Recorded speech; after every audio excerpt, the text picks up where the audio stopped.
شادی کے فوراً بعد لڑکیاں سب کو خوش کیسے رکھیں؟ سب کو خوش رکھنا ممکن ہی کیسے ہے؟ اپنے آپ کو خوش رکھتے ہوئے سب کو خوش رکھنے کی کوشش ایسے کی جائے کہ ملحوظ بس اللہ کی رضا ہو۔ چھوٹی موٹی باتوں کو اگنور کریں، ہر بات پر محاذ نہیں، لیکن جہاں لگے کہ بات اب صبر سے بڑھ کر برداشت میں جا رہی ہے، اندر کا سکون خراب کر رہی ہے، تو جس سے متعلق ہے اس کے سامنے مدعا رکھا جائے، تمیز سے بات کی جائے، لیکن بہرحال کی جائے، کیونکہ چھوٹی چھوٹی باتیں مل کر بڑی بات بن جاتی ہیں۔ مظلوم نہیں بننا، ظالم بھی نہیں بننا، انشاءاللہ تہذیب کے دائرے میں رہ کر اپنی بات کریں، کوشش کریں اندر کی بات اندر رہے، لیکن حالات ہاتھ سے نکلتے ہوں تو فیملی کو شامل کیجئے۔ اکیلے بے موت مرنے کی ضرورت نہیں، آپ بھی اہم ہیں۔ پہلے دن سے اتنا کریں جتنا نبھا سکیں، پہلے پورے گھر کی ذمہ داری لے لینا، نندوں کو بستر پر چائے پہنچائی جا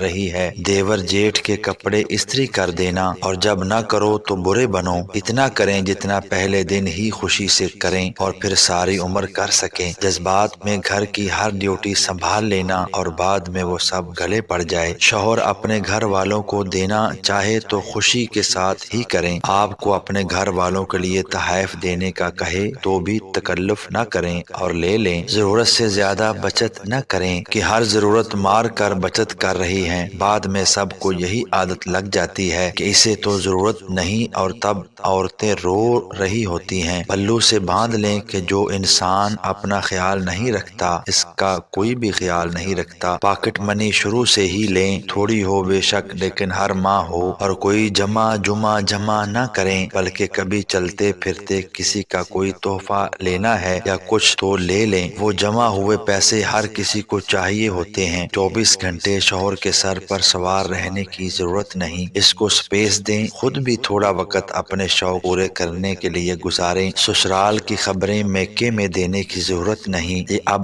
آپ کا گھر ہے، یہاں کی اندر کی باتوں کو امانت سمجھیں۔ مسئلے کا تعلق اگر آپ کی ذات سے نہیں تو بالکل کسی سے ذکر نہ کریں۔ نئے گھر میں آ کے نئے لوگوں کے ساتھ وقت گزاریں تاکہ مزاج سے شناسائی ہو۔ ہر وقت فون میں مصروف رہنا مناسب طریقہ نہیں ہے۔ چینل کو لائک اور سبسکرائب ضرور کیجیے گا۔ اللہ حافظ۔